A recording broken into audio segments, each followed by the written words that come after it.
juga gitu. Jadi kalau ke bidang engineering lebih ke bagaimana metode pembuatannya, karena memang metodenya bisa kita gunakan menggunakan konvensional metode atau menggunakan metode yang berbasis gas phase. Nah, untuk ini adalah berbagai macam bentuk atau morfologi silika partikel yang unik dan tentunya aplikasinya juga berbeda. Di sini ada bentuknya agregat, ada poros, ada bisa kita buat bentuknya seperti donat ya. Kemudian ada yang bentuknya holo, jadi lubang di bagian dalam ya, di dalam partikelnya. Dan memang untuk partikel silika sendiri basicnya pada dasarnya bentuk materialnya memang spherical, itu seperti bola. Kemudian bentuk-bentuk yang lain yang bisa kita buat atau bisa kita sintesa dari silika partikel itu bisa berbentuk mesoporus, kemudian ada yang bentuknya dense, kemudian ada yang bentuknya smooth hollow, ada yang bentuknya hollow tetapi permukaannya kasar seperti itu. Nah, ini dari berbagai macam bentuk ini seperti yang sudah saya sampaikan memang aplikasinya berbeda-beda karena karakteristik dari materialnya pun juga berbeda. Kemudian next. Nah, ini adalah beberapa properties yang bisa kita ketahui dari bentuk-bentuk material tadi. Jadi ini berdasarkan hasil penelitian di laboratorium saya terdahulu dan juga dari beberapa research group di penelitian laboratorium yang lain, bahwa untuk bentuk silika particle aggregates itu memiliki karakteristik unik, yakni beberapa di antaranya adalah luas permukaannya sangat besar, kemudian stabilitas temperaturnya juga sangat tinggi, baik ya, thermal stability-nya bagus, kemudian low sintering temperature. Kemudian yang lain ada beberapa bentuk atau struktur silika partikel seperti porous, ini juga yang unik dari propertiesnya adalah accessible. Jadi kalau misalnya kita fungsionalisasi dengan material yang lain, dia lebih mudah untuk dimodifikasi surface-nya. Dan yang lain di sini ada yang bentuknya donat. Ini karakteristiknya dia densitasnya rendah dan luas permukaannya besar.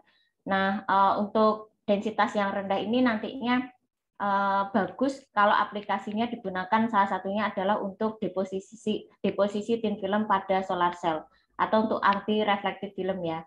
Kemudian untuk yang dense particle ini bagus untuk good filler dan banyak digunakan, sebagian besar banyak digunakan untuk adsorben juga ya. Di luar poros juga bagus ya, poros ini juga untuk adsorben, untuk katalis juga bagus. Kemudian hollow ya, yang bentuknya hollow, ada smooth hollow, ada yang hollow tetapi permukaannya kasar atau cenderung ke mesoporous. Nah, ini untuk properties hollow sendiri ini ada beberapa properties unik yang tadi disampaikan mirip dengan yang bentuknya donat ya, tetapi yang hollow ini efektivitasnya lebih bagus jika diaplikasikan untuk deposisi thin film pada solar cell karena fungsinya adalah untuk anti reflektif. Jadi untuk meminimalisir adanya reflektansi pada solar cell. Kemudian selain itu densitasnya juga rendah. Ini bagus juga untuk selain untuk anti reflektif film juga sebagian besar juga digunakan untuk pembuatan plastik film dan isolasi termal pada peralatan elektronik. Dan karena bahasan topik yang saya sampaikan pagi ini adalah tentang aplikasi dan prospek dari partikel silika yang morfologinya berbasis holo dan poras. Tadi sudah saya sampaikan tentang properties dan karakteristiknya, dan aplikasinya di sini disesuaikan dengan karakteristik dari materialnya atau properties dari materialnya. Jadi untuk holo karena memiliki kecenderungan memiliki surface area yang besar, kemudian densitasnya rendah dan low refractive index. Kemudian untuk properti mekanik ini juga sangat bagus, mechanical strength-nya. Kemudian termostabilitasnya juga bagus, sehingga aplikasinya ini beberapa diantaranya untuk holo partikel, holo silika partikel, ini bisa digunakan untuk UV protector dan heat insulator. Jadi untuk isolasi termal pada peralatan heater, kemudian yang lain adalah untuk kaca mobil, spion ya, kemudian untuk screen protector pada peralatan elektronik dan lain sebagainya. Kemudian untuk poras ini aplikasinya banyak untuk adsorben ya, adsorben, kemudian untuk katalis hidrogen dan juga untuk bidang biomedis ini bisa digunakan untuk drug delivery dan juga bidang farmasi untuk obat-obatan. Kemudian setelah kita tahu tentang properties, karakteristik dan juga aplikasi dari holo silika dan porasilika, tentunya kita ingin tahu bagaimana mensintesa silika partikel dengan berbagai metode. Di awal tadi sudah saya sampaikan bahwa untuk sintesa, metode sintesa silika partikel ini sangat beragam. Jadi bisa kita gunakan proses yang dia based on gas phase ya, gas phase proses, atau menggunakan proses yang dia metodenya metode liquid phase. Jadi melibatkan chemical ya, wet chemical dalam preparasinya gitu. Nah, untuk gas phase proses ini ada berbagai macam metode, ada spray drying, ada spray pyrolysis, ada flame reactor, ada plasma sputtering, kemudian ada laser ablation dan juga chemical vapor deposition. Akan tetapi dari proses ini memang sangat mahal ya, terutama untuk instrumen, kemudian dan sebagian besar menggunakan proses dengan suhu yang tinggi gitu. Jadi untuk cost memang ekspensif ya. Berbeda dengan proses yang dia basisnya liquid phase atau yang konvensional. Jadi ini untuk metode konvensional juga sangat beragam metodenya, bisa menggunakan salt gel, bisa menggunakan oil water emulsion, kemudian presipitasi, polimerisasi, microwave synthesis, template synthesis, dan metode sonokimia. Gitu. Nah, dan memang aspek kimia di sini peranannya sangat penting ya, terutama untuk penelitian bidang silika ini. Aspek kimia ini berperan penting, terutama dalam fokus pembuatan atau sintesanya, analisis dan karakterisasinya tentunya sangat berperan penting. Kemudian dari dua metode proses ini memang masing-masing memiliki kelebihan dan kekurangan. Jadi untuk kekurangan dari gas phase proses ini memang secara peralatan atau instrumen mahal. Kemudian temperaturnya yang digunakan juga cenderung tinggi, dan juga kelebihannya adalah bisa memproduksi partikel yang distribusinya seragam gitu. Jadi morfologinya bisa seragam dalam satu bak solution itu bisa beragam. Kemudian untuk liquid phase ini cenderung murah ya, atau low cost untuk instrumennya. Jadi bisa kita gunakan untuk lab-lab yang memang basisnya masih sederhana. Kita memang biasanya cenderungnya kita menggunakan liquid phase proses. Itu. Kemudian keuntungannya juga kita bisa kontrol morfologi. Jadi morfologi partikelnya bisa kita kontrol juga sama seperti gas phase proses gitu. Kemudian namun kekurangannya memang banyak sekali bahan kimia yang kita libatkan dalam prosesnya. Seperti itu. Nah, ini adalah sintesis secara umum bagaimana kita bisa membentuk atau membuat silika partikel dengan metode salt gel, tetapi kita bisa membentuk poros dan juga holo dan juga poros. Jadi ini yang dulu saya kerjakan di laboratorium saya di Jepang. Jadi membuat silika, holo silika dan juga poros silika menggunakan templating method. Jadi menggunakan polimer template. Dan ini untuk template polimernya, kalau untuk holo partikel kita membutuhkan template polimer yang surface permukaan partikelnya dia positif. Kemudian kalau untuk mesoporous holo, jadi yang di bagian selnya, jadi di bagian selnya ini dia mesoporous gitu. Nah ini kita butuh template polimer yang surface permukaan partikelnya dia negatif gitu. Kemudian untuk proses sol gel sendiri, pembuatan silika poros ya, silika poros ini secara general kita gunakan oil water emulsion. Jadi prosesnya masih dalam metode sol gel proses ya, tetapi di sini kita menggunakan tambahan surfaktan dan juga solvent anorganik. Jadi untuk membuat porosilika ini kita gunakan surfaktan dan solvent anorganik. Namun metodenya sama ya, kita masih basisnya adalah sol gel karena melibatkan hidrolisis dan condensation dalam prosesnya seperti itu. Nah ini tahapan eksperimen untuk membuat hulu silika partikel. Jadi di sini sintesanya yang pertama kita membuat polistirin. Jadi polistirin kita proses dengan menggunakan polimerisasi, radical polymerization, karena kita membutuhkan hulu ya, partikel yang bentuknya hulu. Jadi kita gunakan inisiator polimernya adalah menggunakan Fe044. Jadi ini adalah inisiator untuk menghasilkan produk polistirin yang surface permukaannya adalah positif seperti itu. Nah, kemudian untuk membuat sintesa hulu silika partikel sendiri kita gunakan sistem batch reaktor biasa.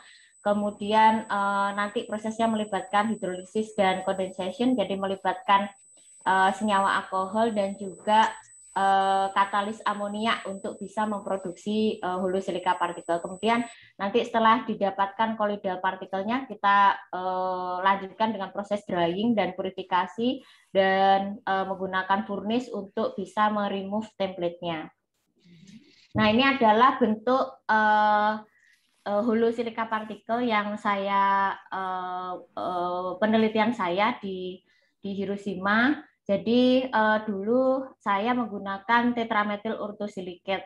Yang biasanya yang digunakan adalah TEOS ya. Tetapi challenge-nya di proyek saya dulu penelitian saya adalah menggunakan TIMOS gitu.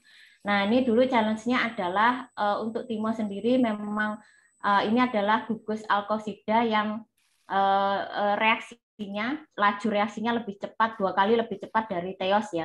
Jadi ini sangat kecenderungannya untuk dia agregat dan membentuk partikel yang tidak seragam dan tidak beraturan itu sangat tinggi sekali. Sehingga dulu kita harus berpikir bagaimana caranya supaya proses sintesanya ini masih tetap terkontrol, terutama pada reaksi hidrolisisnya. Sehingga kita gunakan kita analisis ya, kita investigasi efek dari metanol, konsentrasi metanol terhadap pembentukan dari hulu silika partikel. Jadi di sini hasil dari investigasi penelitian saya dengan penambahan metanol, konsentrasi metanol yang tinggi, kita dapatkan produk hulu silika partikel yang dia memang spherical, jadi sesuai target kita. Nah, di sini uniknya adalah karena menggunakan templating method, jadi sol gel tetapi assisted atau dibantu dengan menggunakan template material, dan template materialnya yang kita gunakan adalah polistirin. Jadi polistirinnya kita sintesa sendiri dan kita kontrol diameter partikelnya dari kecil sampai besar. Dan hasil investigasi yang saya dapatkan bahwa dengan menggunakan template polistirin yang diameter atau ukuran partikelnya kecil, itu kita dapatkan diameter hulunya juga kecil gitu. Jadi ini sejalan dengan produk yang dihasilkan. Jadi kalau diameter polistirinnya kita gunakan ukurannya yang besar, kita dapatkan hulu silika partikelnya juga ukurannya besar seperti itu. Nah, kemudian selain efek dari template polimer, kita juga menginvestigasi efek dari konsentrasi source silikanya. Jadi sumber silikanya kita gunakan tetramethyl orthosilikat, dan di sini saya investigasi konsentrasi timosnya. Jadi kalau menggunakan timos dengan konsentrasi yang rendah, saya peroleh produk holo partikelnya itu thickness-nya sangat tipis gitu. Sedangkan kalau konsentrasi timosnya saya tinggikan gitu, jadi menggunakan konsentrasi timos yang sangat besar, itu cell thickness-nya tebal gitu. Nah ini uniknya adalah yang pertama, kita selain dapat menghasilkan produk hulu silika partikel yang distribusinya sangat baik, selain itu kita juga bisa mendapatkan hasil produk partikel yang bisa kita kontrol cell thickness-nya seperti itu. Nah, aplikasinya untuk apa setelah kita mendapatkan produk hulu silika partikel? Dan selanjutnya challenge yang lain adalah kita diminta untuk mengembangkan produk hulu silika yang kita hasilkan. Ya, Bapak, jadi kita gunakan untuk polimer komposit film. Jadi ini proposnya adalah untuk isolasi termal pada bahan heater gitu. Nah ini dulu fokus atau target penelitian kita seperti itu. Nah di sini kita juga berhasil membuat plastik film yang memang fleksibilitasnya sangat bagus, jadi mechanical strength-nya sangat kuat dan juga thermal conductivity-nya sangat rendah. Hal ini bisa digunakan terutama untuk ini ya packaging ya, untuk packaging, kemudian untuk bahan isolasi pada apa namanya peralatan yang memang dia dapat menghantarkan panas, ini bisa digunakan.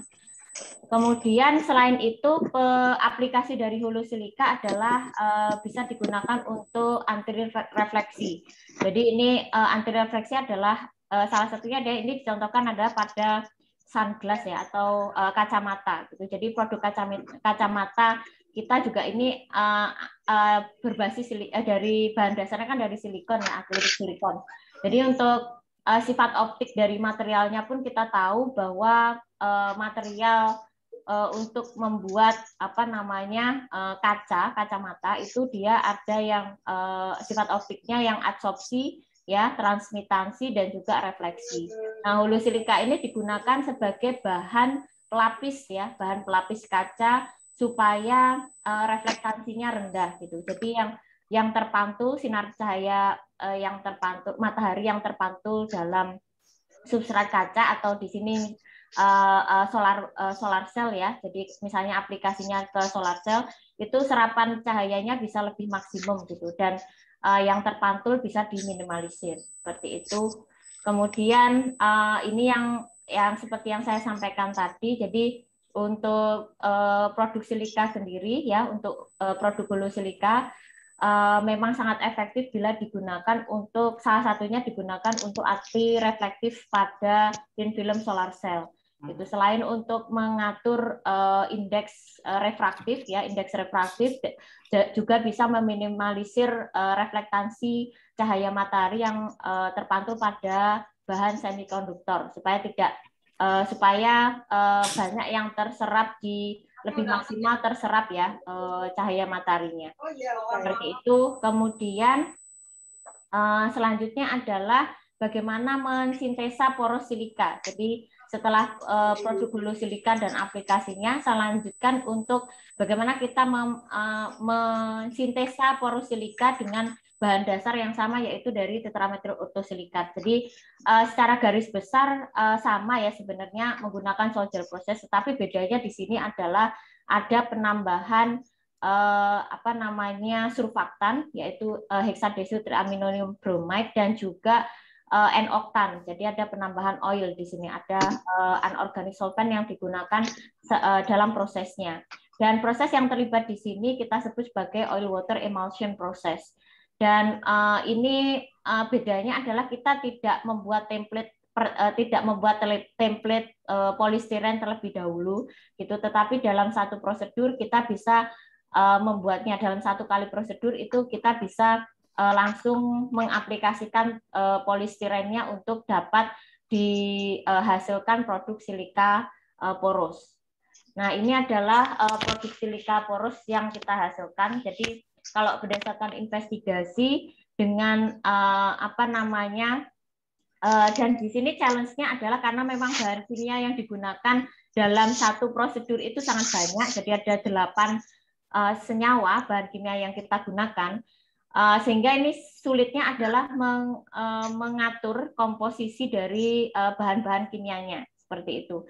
Nah, di sini kalau dari hasil investigasi didapatkan bahwa dengan konsentrasi polistiren yang tinggi, tetapi dalam tanda kutip komposisi dari timos dan katalis amonia dan juga sistem oil waternya dia tidak melebihi critical methylation atau CMC-nya, bisa berhasil didapatkan produk porosilika. Dan ini memang sangat kompleks sekali prosedurnya.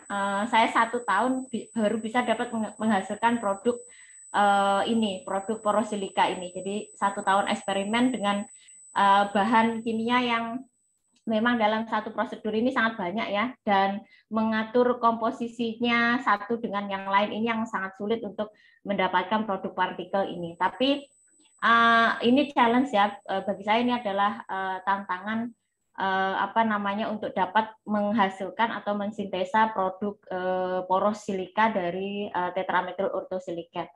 Dan aplikasinya adalah digunakan untuk adsorben. Jadi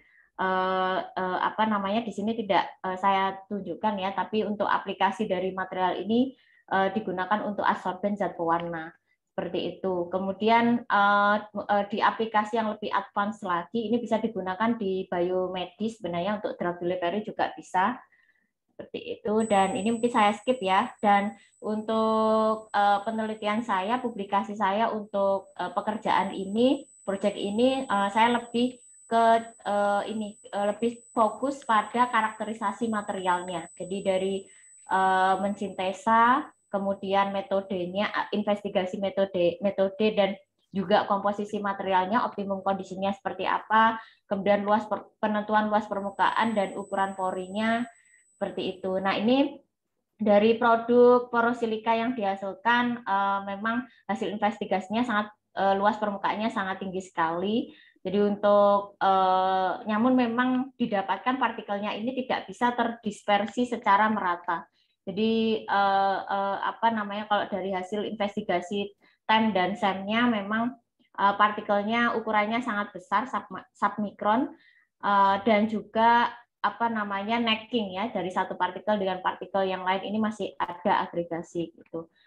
Dan untuk aplikasinya seperti yang sudah saya sampaikan tadi, ini juga sangat luas untuk mesoporosilika, bisa digunakan salah satunya untuk adsorption ya, untuk water treatment, ini untuk absorpsi heavy metal, kemudian bisa digunakan untuk cat warna. Lagi ya Bu ya. Oh ya, baik Pak, saya maksimalkan. Kemudian dan tentunya untuk challenge yang tadi, karena untuk bahan kimia pembuatan silika ini sangat mahal ya, kalau kita gunakan banyak bahan kimia ini sangat mahal. Dan ini adalah tantangan kita untuk memanfaatkan buangan limbah yang ada di Indonesia. Dan yang saat ini saya kembangkan di ITK adalah membuat silika dari limbah sekam padi, karena seperti yang kita ketahui bahwa negara kita ini negara agraris, penghasil terbesar padi nomor 3 di dunia setelah Cina dan India. Dan dari produk padi sendiri limbahnya juga sangat bisa semuanya dapat kita gunakan ya, sebagian besar kita gunakan untuk jerami padi, bisa kita buat untuk etanol, kemudian sekam padi bisa kita gunakan kita buat karbon, dan tadi salah satunya adalah silika gitu ya. Dan ini yang saya kembangkan di ITK, jadi membuat nano silika kristalin untuk katalis dan juga untuk bahan aditif pada pembuatan solar cell, dari sintesis solar cell. Jadi seperti yang kita ketahui dari berbagai macam produk padi yang kita hasilkan ini semuanya menghasilkan limbah sekam padi. Nah, limbah sekam padi ini dapat kita olah untuk bisa mendapatkan produk renewable material, yaitu silika partikel, yang nanti fungsi atau aplikasinya bisa kita kembangkan untuk berbagai macam. Dan ini salah satu penelitian yang terdanai oleh Gurita, dari Gurita Jepang. Saya kompositkan dengan titanium dioksida dan saya manfaatkan produk partikel kompositnya untuk aplikasi fotokatalisis. Dan seperti yang kita ketahui untuk produk fotokatalisis, mungkin saya skip di sini. Untuk fotokatalisis sendiri, ini merupakan teknologi pengembangan teknologi ya baru untuk dapat mengabsorpsi atau mengolah limbah zat pewarna hasil pencemaran dari industri tekstil. Dan ini sudah kami uji coba. Percobaannya kami lakukan di ITK ya. Kita gunakan untuk degradasi zat pewarna brilliant green dan juga methylene blue. Dan karena bidang saya di teknik kimia, jadi saya concernnya lebih ke kinetika absorpsinya dengan berbagai pendekatan metode transfer fenomena ya. Jadi untuk mass transfer dan juga absorpsinya seperti apa kita buat modelingnya menggunakan pendekatan isothermal absorption dan juga kinetika teknik kimia. Kemudian ini saya skip saja. Selain untuk fotokatalis, kami juga mengembangkan produk silika dari sekam padi dan kami reaksikan dengan kalsium karbonat untuk mendapatkan produk kalsium silikat. Dan pengembangannya atau penerapannya adalah untuk anti caking agen pada anti kempal ya, anti kempal pada bahan produk olahan makanan yang berbasis tepung seperti terigu atau garam atau gula. Dan ini adalah baik karena ini waktunya sudah durasi waktunya juga ini ya terbatas ya. Ini untuk perspektif ya, untuk sudut pandang dan prospek di masa depan untuk silika itu seperti apa. Bahwasanya untuk silika ini kita tidak harus menggunakan bahan yang berbasis alkoksida atau tetraalkoksilen ya, tetapi kita bisa menggunakan bahan-bahan yang berbasis lokal seperti tadi juga disampaikan oleh Prof. Nyoman, limbah kelapa sawit ya, limbah kelapa sawit itu juga bisa diekstraksi silika. Kalau untuk membuat produk silika bisa kita juga ekstraksi dari limbah kelapa sawit. Selain itu juga limbah sekam padi ini bisa kita gunakan. Kemudian kalau yang berhubungan dengan energi alternatif, seperti yang saya sampaikan di awal presentasi, bahwa untuk produk silika ini bisa digunakan untuk bahan deposisi thin film pada solar cell. Jadi digunakan untuk anti reflective film dan juga dye sintesis solar cell ya. Jadi bahan material penunjang untuk fleksibel solar cell. Dan ini beberapa publikasi yang erat kaitannya dengan produk silika yang sudah berhasil saya publish dari studi S3 hingga saat ini menjadi dosen di Teknik Kimia Institut Teknologi Kalimantan. Jadi diantaranya yang terbaru berhasil terbit di International Journal of Engineering. Ini kerjasama dengan Universitas Negeri Surakarta, 11 Maret Surakarta dan Universitas Diponegoro dan ITS ya. Ini untuk komposit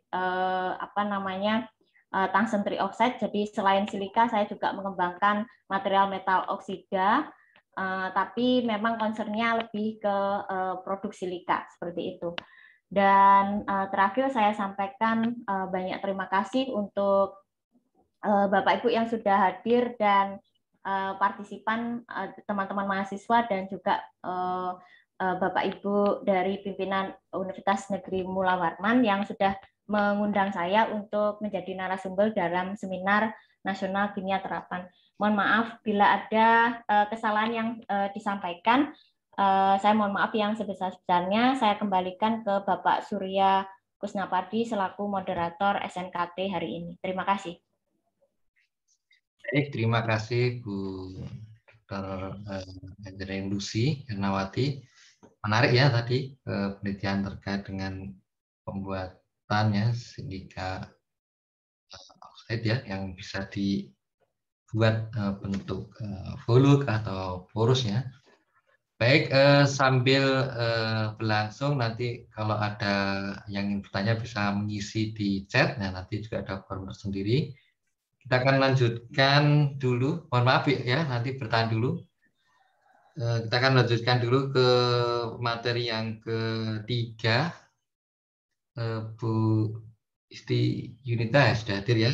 Baik, sebelum kita lanjutkan, kita bacakan dulu kurikulum beliau, kurikulum vitae beliau. Nama Ibu Isti Yunita PhD ya. Beliau sehari-hari di Universitas Negeri Yogyakarta. S1 beliau di UNES, S2-nya di UGM, dan S3-nya di Mahidol University ya. Beliau juga aktif menulis. Bidang beliau di kimia anorganik.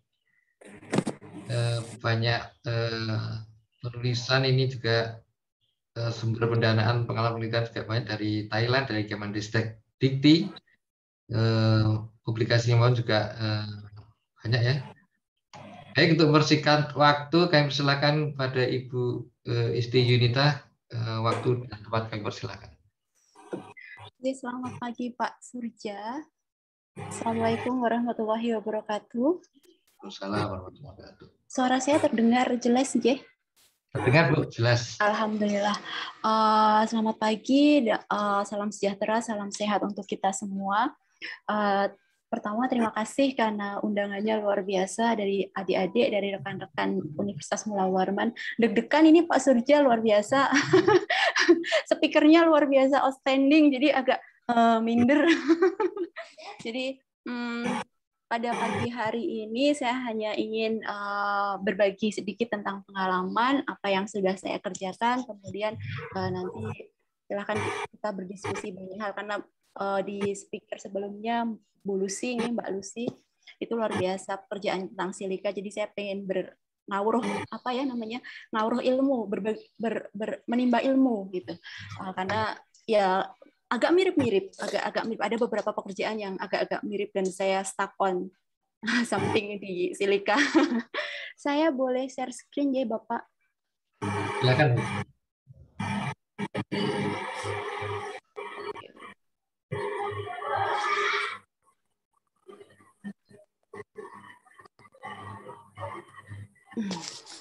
Jadi sebenarnya tema yang diberikan kepada saya itu mengenai energy, technology, and transfer di next decade. Perkenalkan, nama saya Isti Yunita.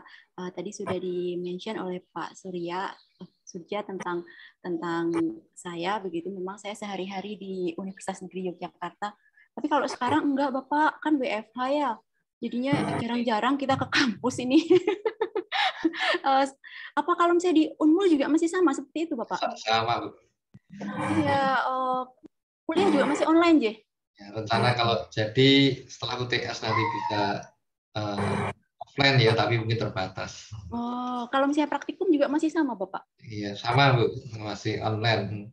Ya, itu tantangan untuk kita semua, Jeh, Bapak Jeh, karena memang bertemu dengan mahasiswa langsung dengan online itu agak menguras energi yang online.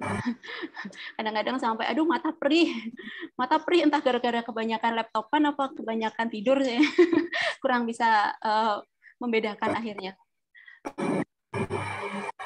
Sorry.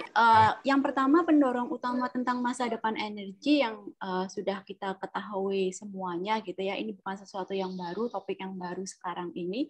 Tapi kita tetap masih, kenapa saya angkat tema ini? Karena kita pun masih bekerja untuk ini. Yang pertama karena pertumbuhan permintaan. Kemudian environmental impact-nya, karena tentang lingkungannya, kemudian technology and policy yang ada di tiap-tiap negara pasti akan berbeda mengenai sumber energi itu sendiri, apalagi fosil udah semakin sedikit ya.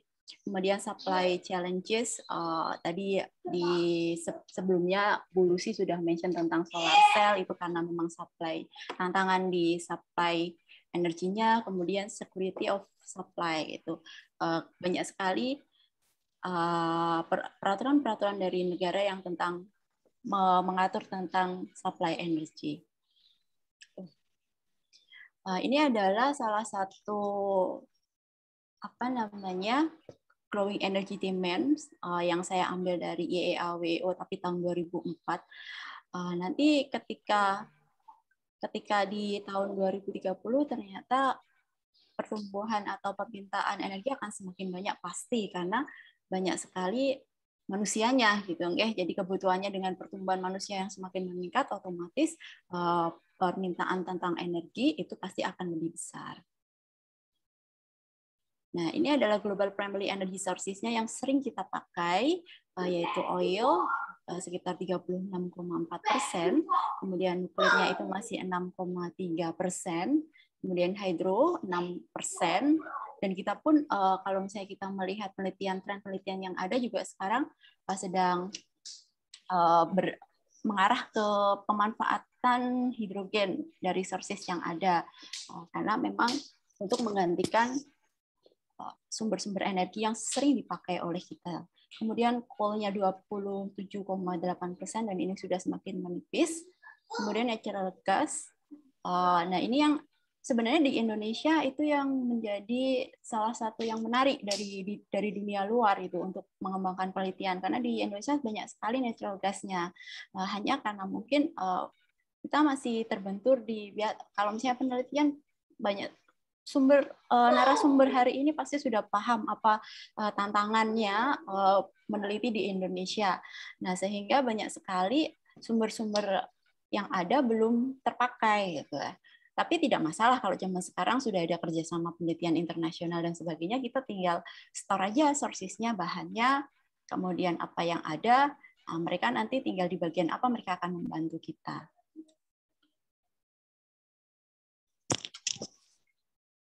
Kemudian ini adalah alternatif energy sources yang biasa kita pakai, itu adalah 90% dari energi dari bahan bakar fosil.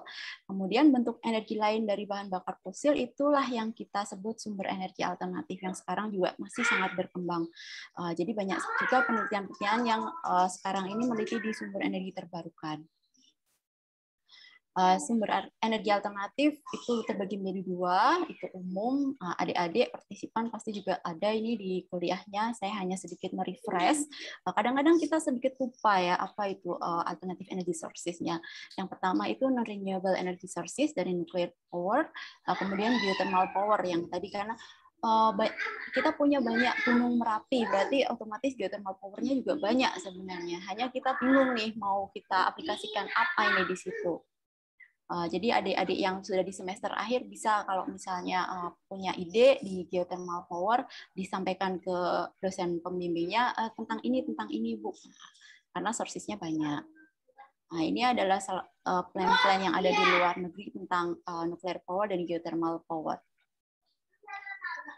Kemudian renewable energy sources, itu ada solar power, ada wind power, ada hydro power, karena kita juga punya banyak sekali bendungan-bendungan, jadi hydro power-nya bisa ditingkatkan, solar power-nya karena kita juga, tadi ada Bu Lucy sudah mention tentang solar cell, kita negara agraris, jadi kebanyakan juga kena sinar matahari gitu ya, dari sekian bulan dalam 1 tahun itu berapa bulan sendiri itu sudah terkena matahari gitu, jadi harusnya bisa kita pakai solar power. Kemudian wind power karena kita juga negara-negara yang di pesisir, seperti di sini di Yogyakarta, saya stay di Yogyakarta, itu kita sebenarnya punya salah satu reaktor wind power di daerah sekitar pantai Gunung Kidul, tapi sekarang mangkrak gitu ya, karena itu tugas kita sebagai peneliti dan akademisi gitu, bagaimana kita mengaktifkan kembali si reaktor wind power itu. Kemudian ocean karena kita juga banyak sekali lautnya, kemudian biomass energy. Nah, sekarang hari ini saya akan berbagi tentang biomass energy karena ini adalah salah satu materi atau topik yang saya lakukan tentang biomass energy, karena juga itu tadi, jadi biasanya ketika kita penelitian adalah ketika kita harus tahu kita mau topiknya apa. Nah, karena Indonesia itu biomass-nya banyak gitu ya, kita sources-nya banyak di situ, itulah yang menjadi salah satu poin yang mendasari kita meneliti gitu ya, biasanya seperti itu. Latar belakang sudah saya sebutkan bahwa memang kekayaan keanekaragaman hayati sebagai bioresources Indonesia itu sangat banyak. Kemudian manfaat bioresources-nya juga bisa berkelanjutan untuk kesejahteraan masyarakat Indonesia, karena kan kita mau meneliti atau mau mengembangkan penelitian itu kan fungsinya kan untuk itu ya, untuk kesejahteraan masyarakat gitu ya, untuk berguna di komunitas gitu. Jadi tidak hanya semata-mata karena ada barangnya, karena kita pengen aja, tidak bisa kita meliti karena pengen aja gitu. Ya adalah 1-2 yang pengen aja, penasaran, tapi lebih dari 80% itu biasanya karena memang ada masalah yang terjadi dan kita ingin memberikan solusi. Apa saja biomasa itu? Ya, biomasa ya semua organisme hidup gitu ya, baik atau yang tidak hidup, bisa limbah hewan atau tumbuhan.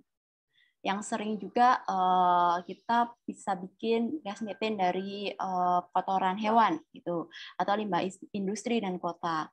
Kategori dari biomasa itu bisa digunakan sebagai biofuels, biopower, bioproducts dengan reaksinya misalnya biorefineries gitu. Nah, selanjutnya kita masuk ke biorefineries. Nah, biorefineries konsepnya itu mengolah biomasa menjadi produk turunan, gitu ya. Misalnya konsep petroleum refinery. Jadi kelihatan ya kursor saya. Jadi dari biomass feedstock kemudian diolah menjadi biochemical platform. Itu biasanya kita pakai sugar beet gas. Sugar beet gas itu apa ya, pelepah tebu.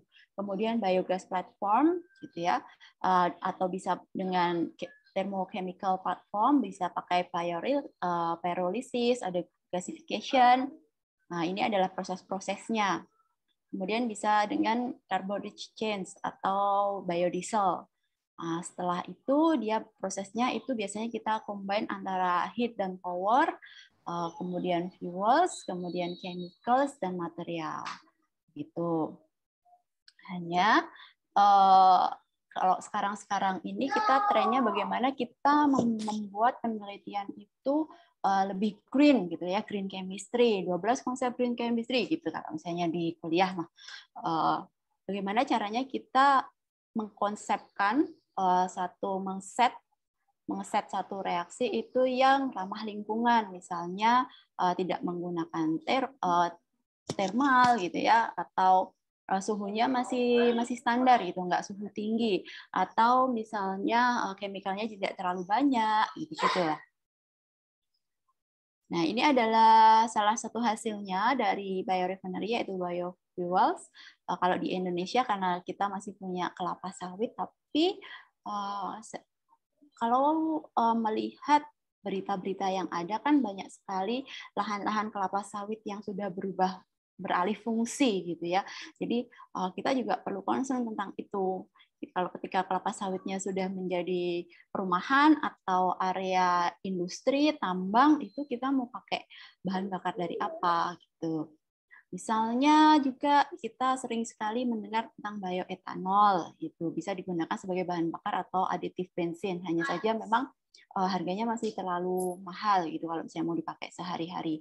Kemudian biodiesel, di pom-pom bensin juga sudah ada biodiesel. Juga, tapi karena pemakaiannya, karena memang masih itu adalah kita mensubstitusi gitu. Jadi pemakaiannya tidak terlalu banyak dibandingkan premium yang standar gitu. Tapi suatu saat ketika misalnya premium itu semakin berkurang, pasti substitusi inilah yang akan merajai gitu kan. Nah, tugasnya adalah bagaimana caranya kita membuat bioetanol atau biodiesel dengan reaksi yang ekonomis gitu. Nah, biasanya ketika kita melaksanakan suatu reaksi itu kita biasanya pakai katalis ya. Katalis, suatu zat yang bisa mempercepat reaksi tapi dia tidak ikut bereaksi gitu ya. Seperti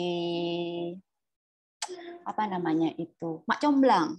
Jadi dia mempercepat reaksi tapi syaratnya nggak boleh ikut bereaksi ya. Jangan sampai nanti mak comblangnya yang sama si A sama si B gitu ya. Nah, karena nanti katalis ini akan dihilangkan gitu. Katalis akan dipisahkan setelah si A dan B itu bereaksi menghasilkan produk. Nah, ada dua katalis, ada homogeneous, ada heterogeneous. Kalau homogeneous berarti sifat sama seperti si fasenya sama seperti substrat gitu ya, sama seperti zat awalnya gitu ya. Misalnya fasenya cair, katalisnya juga pasti cair gitu. Hanya saja, walaupun dia bisa memberikan tingkat konversi yang baik atau produknya baik, konversi ke produknya baik, hanya kita tidak bisa mendaur ulang gitu. Kita sulit memisahkannya. Akhirnya kepakainya cuma 1 kali. Nah, itu yang tidak ekonomis saya bilang. Nah, oleh karena itu kita coba cari yang heterogeneous katalis.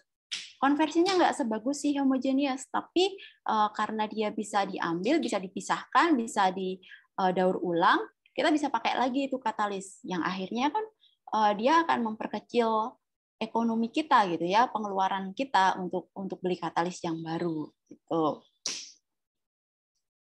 Nah, ini adalah salah satu contoh heterogeneous katalis. Misalnya ketika di jurnal ini ya, ada 2 jurnal. Yang jurnal pertama itu Geoleo-Science 67. Ini dia pakai katalis basa padat yang disintesis dari pemanfaatan hydrogel sebagai template.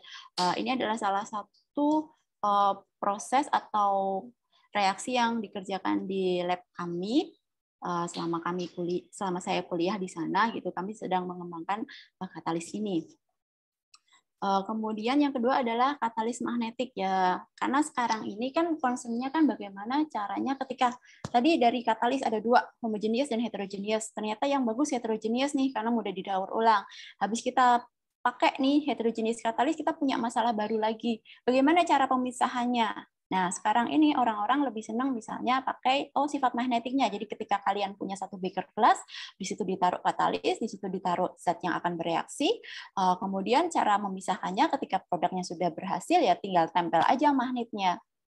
Nah, gitu ya. Makanya banyak jurnal yang pakai iron gitu. Iron something, ada iron pakai ligannya apa gitu. Tapi dasarnya besi karena dia mudah dipisahkan.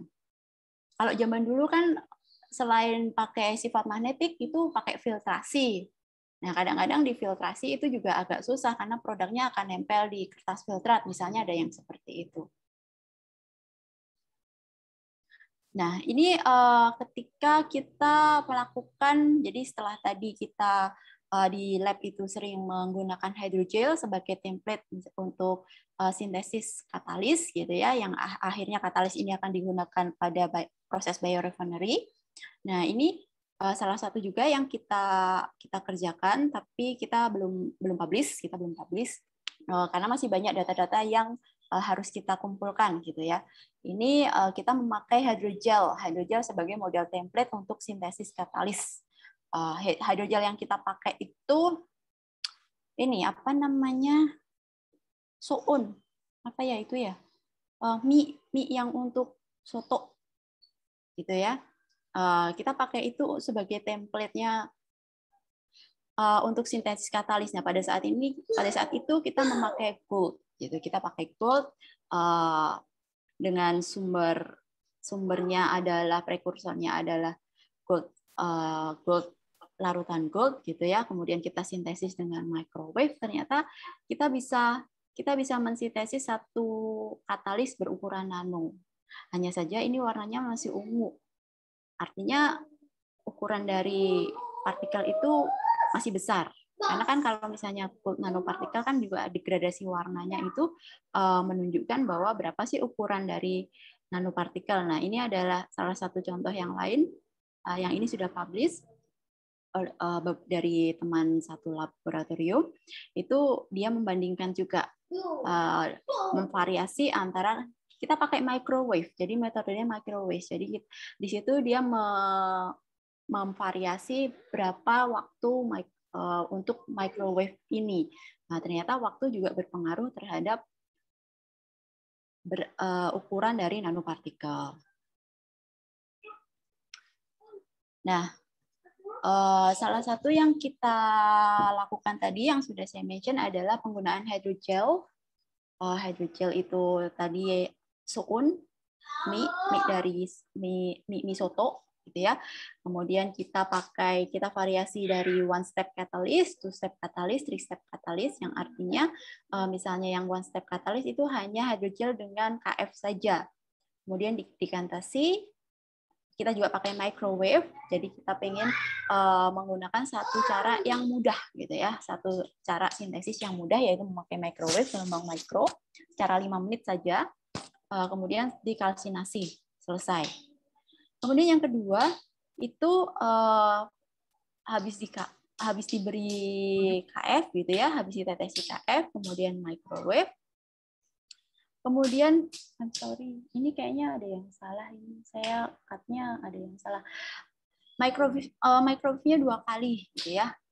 Microwave-nya 2 kali. Ini maaf, ini salah gambar. Kemudian dikalsinasi. Kemudian yang ketiga, 3 step-nya itu ada. Oke, I see. Jadi yang di 2 step itu ada ditambah kalsium nitro. Gitu ya, di sini habis itu kalsinasi. Nah, yang ketiga, katalis yang ketiga, langkah ketiga itu setelah ditambah KF, kemudian microwave, kemudian ditambah melakukan kalsium, prekursor kalsium, kemudian microwave lagi, kemudian kita tambah lagi KF. Jadi ada pengulangan. Ada pengulangan untuk penambahan dari prekursor gitu ya. Setelah itu di microwave, kemudian dikalsinasi. Inilah yang disebut katalis 3 step. Nah, setelah itu nah, ini adalah hidrogelnya yang tadi misuon vermicelli. Kemudian kita kalsinasi. Ternyata ketika dia menggunakan vermicelli, ketika kita lihat dari XRD, itu dilihat bahwa di sini ada CaO-nya, ada kalsium oxide-nya. Dan fasenya, fase kalium kalsium F3-nya itu juga ada. Tapi ketika tanpa template, vermicelli dia hanya CaF2. Gitu. Nah, kemudian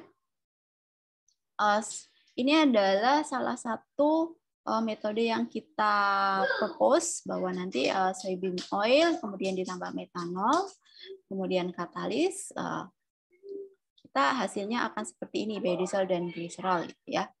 Nah, ternyata ketika kita pakai katalis yang tanpa vermicelli, tanpa template, itu tidak terjadi produk. Kita tidak bisa mendapatkan produk. Tapi ketika kita pakai katalis ini, kita dapat produk. Nah, hydrogel ini kita pilih sebagai template karena ya itu ada karena kita di negara Asia yang sering sekali makan nasi dalam berbagai bentuk gitu ya. Mie juga gitu. Jadi kita pakai itu. Bagaimana sih kalau misalnya kita pakai mie sebagai template?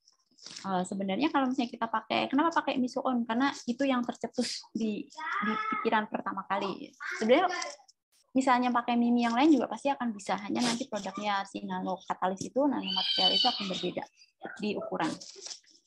Nah, itu nanti kita penggabungan ion ke dalam strukturnya dilakukan dengan iradiasi gelombang mikro pakai microwave.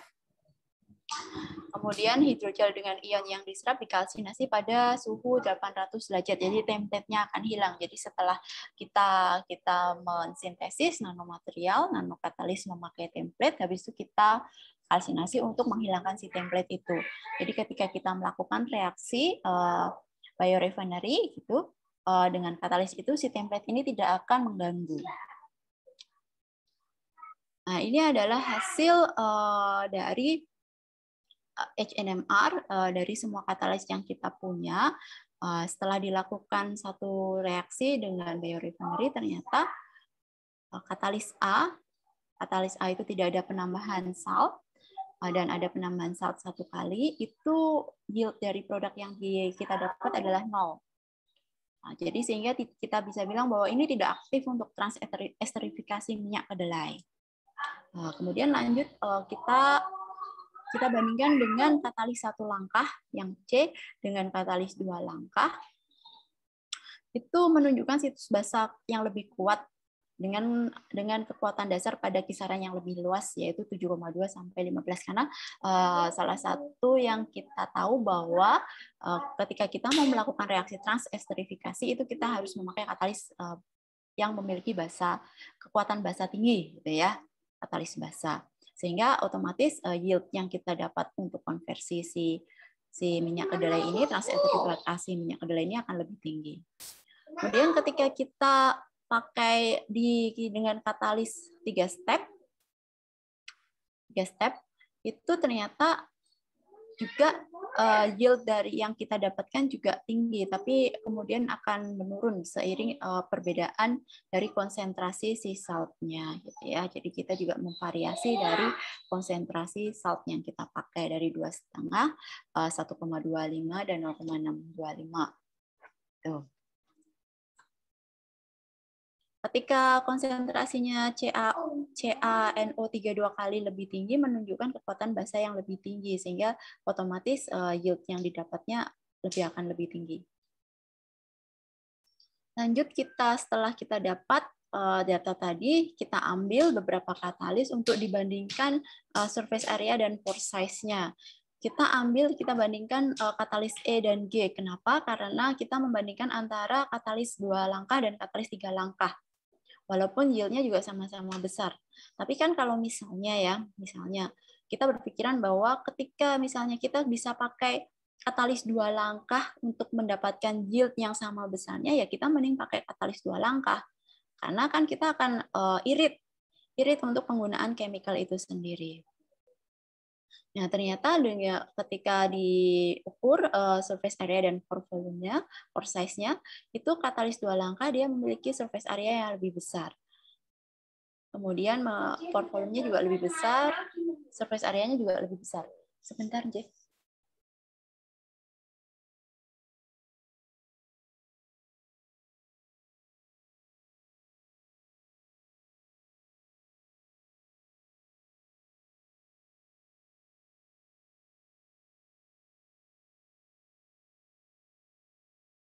Maaf tadi ada sedikit, jadi karena ini adalah dinamika WFH, serunya WFH ketika kita bekerja dari rumah pasti ada sedikit rengaan-rengaan kecil gitu, guys. Nah, ngapunten, mohon maaf. Nah, kalau misalkan kita lihat dari data surface area dan pore volume yang di katalis 2 step itu lebih tinggi, jadi tidak heran ketika yield yang kita dapatkan itu pasti akan lebih tinggi daripada katalis 3 step.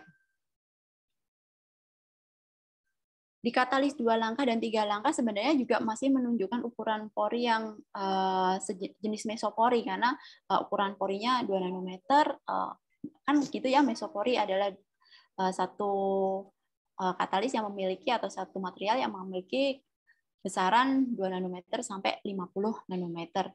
Hanya kita ke depannya masih pengen bagaimana caranya kita mengecilkan lagi ini si pori-pori ini gitu. Masih PR-nya masih banyak. Kemudian dari morfologi sudah saya sampaikan bahwa surface area dari two-step katalis lebih besar, yaitu sebesar 867,5. Lumayan kalau misalnya untuk satu katalis yang kita mau gunakan di transesterifikasi. Ini adalah XRD pattern-nya dari katalis 2 langkah, 3 langkah, dan G, dan kita bandingkan dengan katalis 3 langkah yang H. Gitu. Aku kurang 5 menit lagi. Oh, sorry Bapak, kurang 5 menit nih. Saya kira sampai besok loh Bapak. Ini saya step. Oke, ini langsung masuk ke sini saja. Transesterifikasi of soybean. Walaupun kita tahu bahwa katalis C yang 2 langkah ini menunjukkan konversi transesterifikasi yang tinggi dengan hasilnya 96%, tapi katalis ini menunjukkan absorpsi uap air yang lebih kuat gitu, yang ini yang C, katalis C di sini. Sehingga kalau misalkan mau dipakai untuk transesterifikasi itu kurang bagus karena dia nanti ada disolusi yang baik dalam metanol, dia akan terlarut gitu ya. Padahal kita pakai solvent dari untuk si transesterifikasi itu kan metanol. Sehingga bisa dikatakan bahwa katalis 1 langkah tidak dapat digunakan sebagai katalis heterogen yang ada larut. Nah, ini adalah penurunan berat utama kedua dari si hydrogelnya. Nah, itu ketika misalnya kita incorporate KF into hydrogel, ternyata penurunan berat utama kedua pada kisaran 300 sampai 700. Sehingga bisa dikatakan bahwa dia bisa terserap dengan baik di situ. Kemudian Oke, ini recycle study. Tadi saya mention bahwa ketika hidrogen, kita pakai hidrogen katalis, harapannya kita bisa menggunakannya kembali. Nah, ini adalah kita tes untuk penggunaan kembali si katalis kita, bahwa ketika first pemakaian pertama, itu kita dapatkan sekitar 96-97%. Dan ketika kita pakai di cycle kedua, itu dia hanya menurun sedikit lah, sekitar 80 something. 83, 84. Nah, ketika recycle 3 ternyata masih cukup tinggi gitu, masih hampir 70% gitu. Jadi masih oke kalau misalnya mau dipakai. Nah, ketika kita pakai di cycle yang keempat, dia sudah menunjukkan sekitar 57-58%. Nah, itu kita tidak memakai lagi di kelima. Kenapa? Karena menurut kita itu pasti juga akan drop, dan itu hasilnya tidak akan baik. Maksudnya tidak akan baik karena tidak sesuai, tidak tercapai dari apa yang kita mau, yield yang kita mau.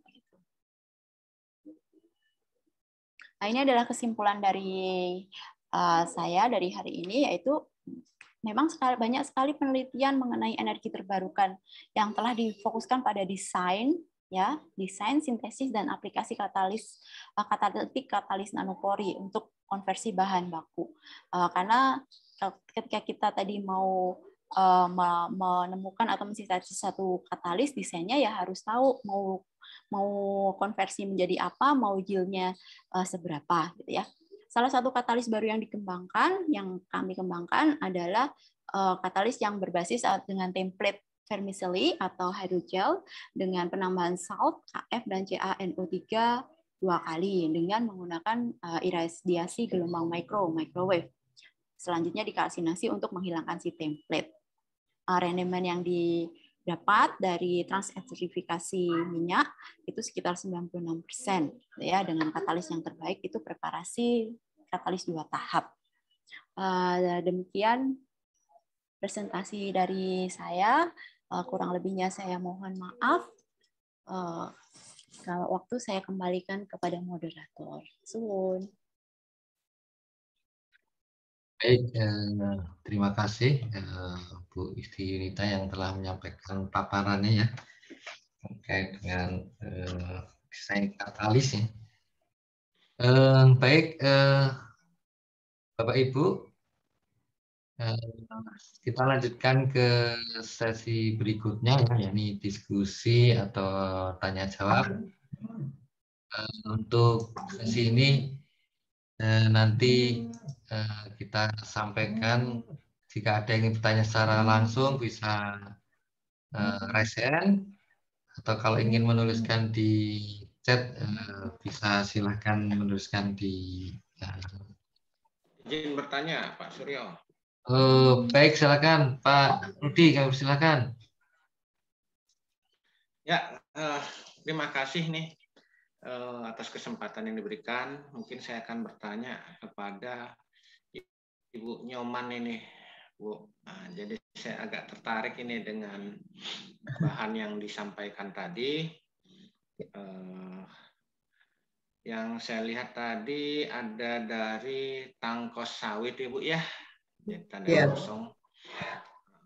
Nah itu saya pertama mau tanya, itu biasa tangkos itu kan hasil dari produk yang bertemperatur tinggi.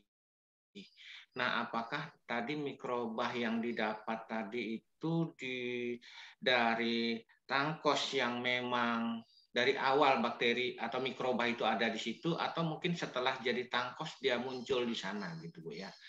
Jadi ya saya sangat apresiatif ya tadi ya, sampai ke udah masuk ke gene bank ini nggak gampang-gampang gitu.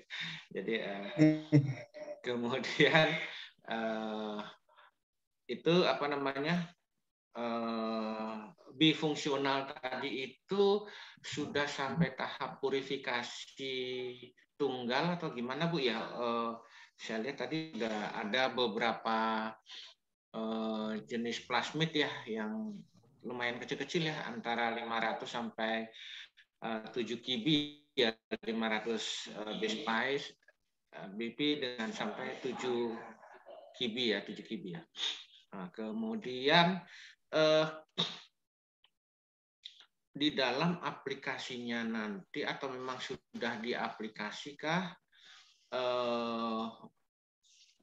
cara ini untuk menghasilkan monosakaridanya? Karena selulose tentu kita sama tahu dia bukan nutrisi, tapi ketika menjadi monosakarida tentu dia menjadi sumber nutrisi yang cukup baik, minimal pada pakan.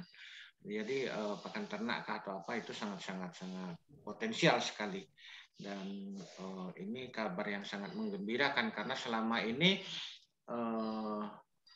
tangkos itu hanya ditumpuk sebagai bahan yang mudah-mudahan jadi pupuk ya, yang biodegradasinya juga memang relatif lebih lama. Kalau fibernya mungkin sudah banyak digunakan untuk boiler ya, boiler sama dengan cangkangnya. Oke, mungkin begitu kali Ibu Nyoman. Terima kasih. Terima kasih. Langsung saja Bu.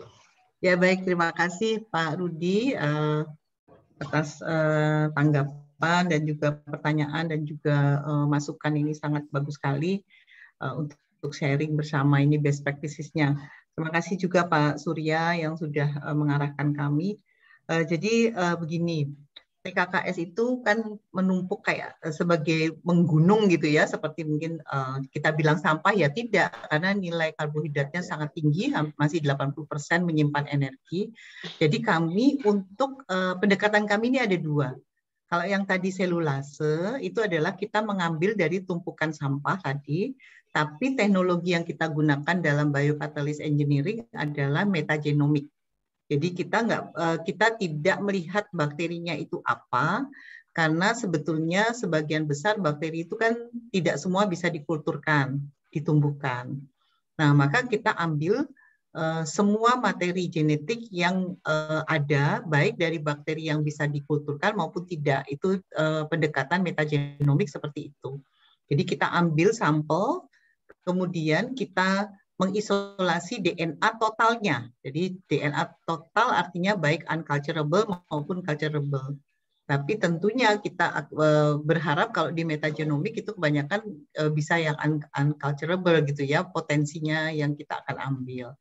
Nah, kemudian dari itu, dari metagenomik, kita dapat sekitar 100 ribuan lebih lah dari genomik yang kita isolasi. Kemudian kita mencari potensi adanya gen selulase ya, untuk bisa mendegradasi kan lignoselulosa selulosanya. Belum yang hemiselulosa. Jadi ini ada dua ini. Nah, yang selulosanya itu dengan selulase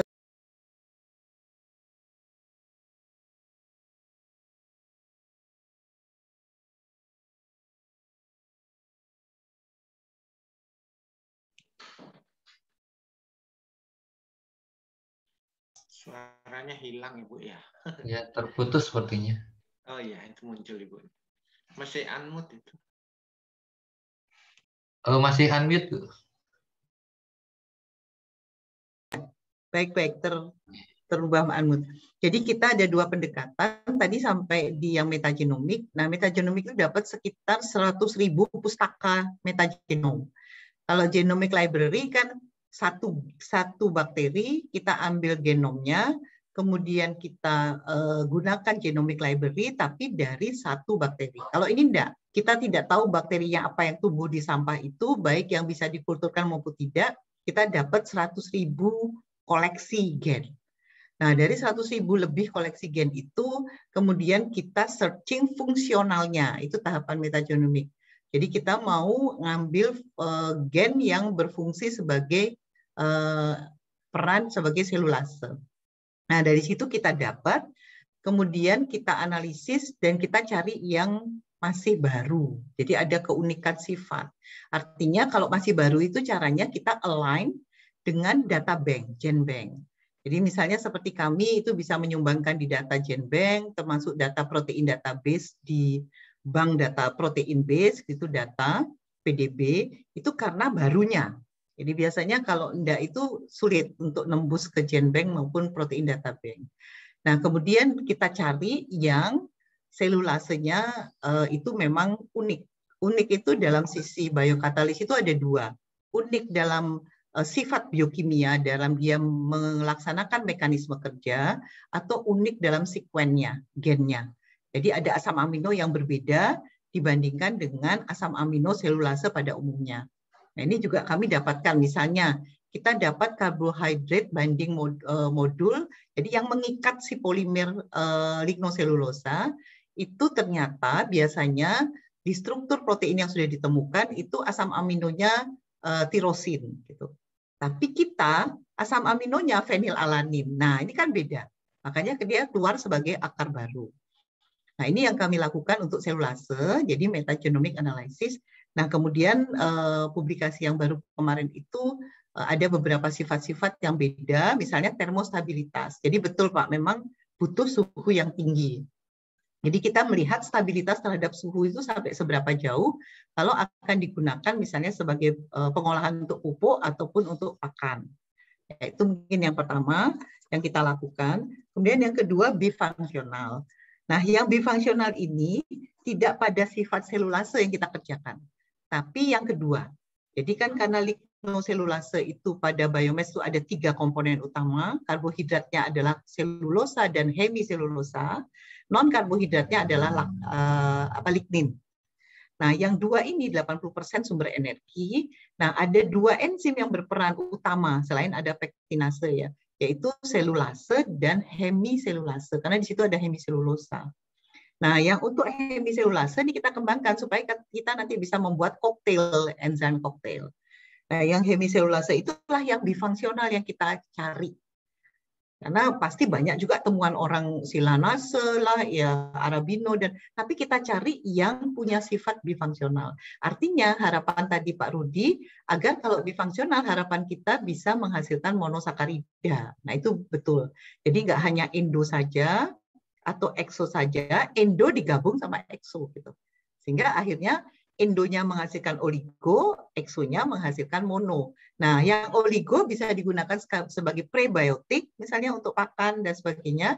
Yang mono tadi disampaikan juga selain untuk pakan, juga bisa digunakan sebagai bahan baku industri bahan bakar, misalnya bioetanol dan seterusnya. Ya, kalau dia jadi silosa, jadi glukosa, nah itu tergantung kebutuhannya nanti akan kemana. Jadi itu yang kita cari dari bifungsional, tapi dari sisi enzim hemiselulasenya. Nah, apakah ini murni? Murni, Pak Rudi. Jadi faktor yang digunakan memang berbeda. Jadi kita mengembangkan terus faktor-faktor ekspresi yang kita tambah signal peptide, ada yang tidak ditambah signal peptide, gitu, supaya bisa disekresikan keluar oleh sel inangnya. Karena kan menggunakan sel inang heterogus sel inang hostnya gitu ya. Nah sehingga kenapa di situ memang faktornya beda-beda. Jadi aslinya itu adalah genomic library gitu. Jadi aslinya itu aslinya dari semua yang saya tadi preteli satu-satu dalam genetic engineering-nya itu adalah mereka klaster 3-4 gen Pak Rudi. Kemudian kita ambil satu-satu. Nah, supaya kita tahu sifat masing-masing. Karena dia kan kalau bakteri ini kan sifatnya adalah polisistronik ya Pak Rudi. Jadi kita ambil dari hasil genomic library kita itu kita dapat cluster itu ada 3 gen menjadi satu kesatuan operon. Nah ini saya preteli satu-satu. Nah waktu dipreteli satu-satu itu pasti ada yang soluble, ada yang menjadi insoluble. Nah inilah kita kemudian menggunakan vektor-vektor yang berbeda agar lebih yang insoluble menjadi soluble. Nah, ini yang kita lakukan dalam biokatalis engineering tadi. Jadi semua itu tadi enzimnya adalah murni karena satu pita, baru kita karakterisasi, dan vektor yang digunakan memang agar membuat enzim itu menjadi lebih soluble. Jadi itu yang kami lakukan terkait dengan bifungsional dan enzim-enzim murni tadi. Kemudian saya rasa itu. Nah, aplikasinya, baik. Aplikasinya kita sudah punya 2 paten, alhamdulillah. Satu paten adalah eksplorasi kita tadi di Genbank dan PDB. Satu paten lagi adalah memformulasi untuk produksi dalam skala dengan harga murah, Pak Rudi.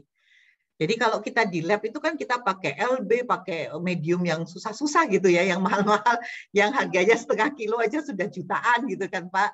Nah untuk produksi kan sulit gitu, nggak mungkin. Maka kita sudah dapat satu paten dengan misalnya tanpa induser. Jadi kalau rekayasa genetik kita pakai IPTG ya Pak Rudi biasanya ya. Nah IPTG itu nggak dipakai. Coba kita pakai sumber lain, ternyata bisa terekspresi. Nah ini lebih murah. Kemudian sumber karbonnya kita tidak pakai yang mahal-mahal dan sumber N-nya misalnya untuk pertumbuhan bakteri. Nah ini kita coba coba di bioreaktor 1,5 liter, 3 liter.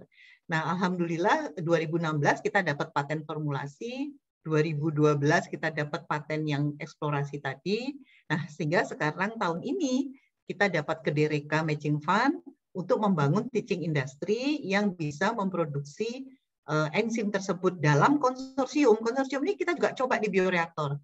Bisa nggak bioreaktor itu dicampur antara heterogeneous host A dan host B? Ini mereka ada saling sinergi atau mereka saling menginhibisi? Ternyata bisa saling sinergi. Ini juga bermain dengan kadar karbon, oksigen, dan sebagainya. Itu kita atur sedemikian.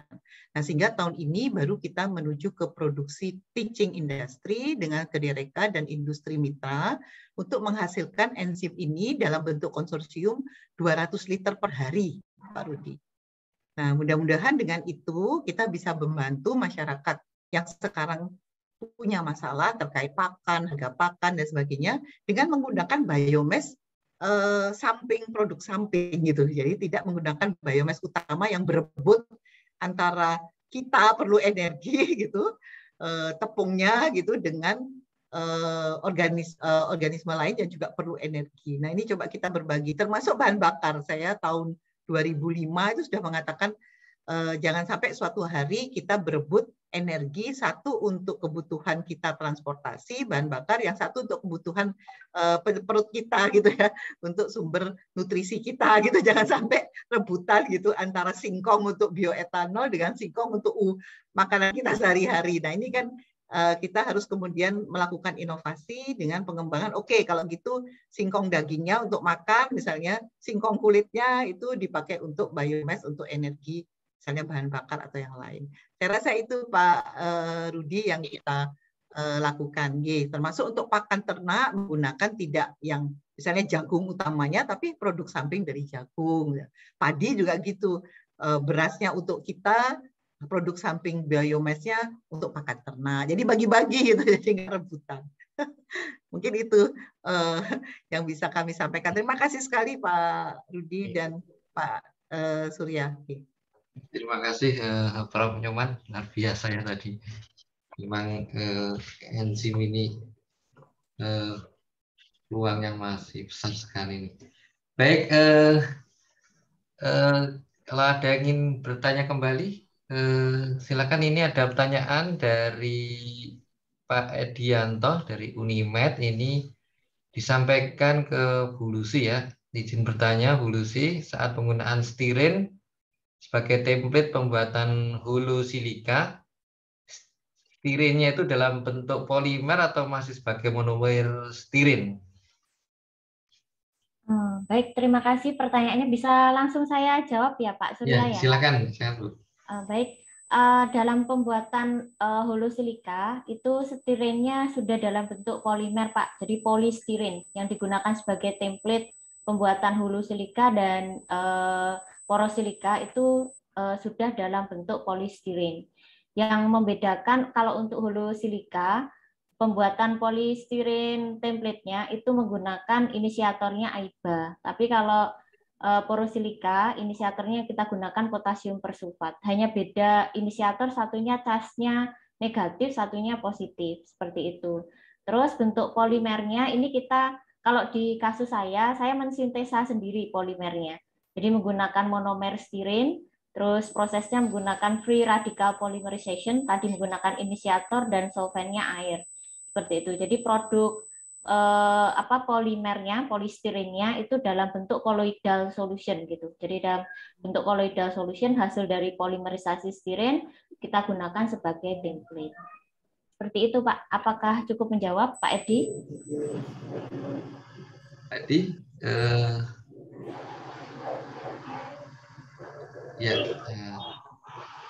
sepertinya ya tadi ya. Jadi memang dalam bentuk apa tadi? Polimer ya dia langsung dalam bentuk polimer. Jadi dari kita sintesa polistiren dari menggunakan monomer stiren Pak. Jadi dari monomer stiren kita polimerisasi sampai dapat produk polistiren, tapi produknya ini dalam bentuk colloidal solution. Baru digunakan untuk template pembuatan hulu silika dan juga poros silika. Seperti itu. Mudah-mudahan bisa menjawab Pak Edi ya. Kemudian ya Pak Edi, sepertinya masih mute. Baik, mungkin ada yang lain yang ingin disampaikan, ditanyakan, bisa raise hand, atau bisa lewat chat.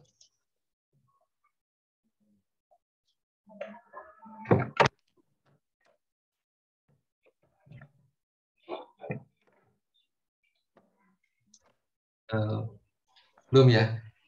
Sebelum ini mungkin saya ingin melanjutkan tadi yang ditanyakan. Ini tadi terkait dengan untuk Bu Lucy ini tadi terkait dengan penggunaan sumber apa tadi?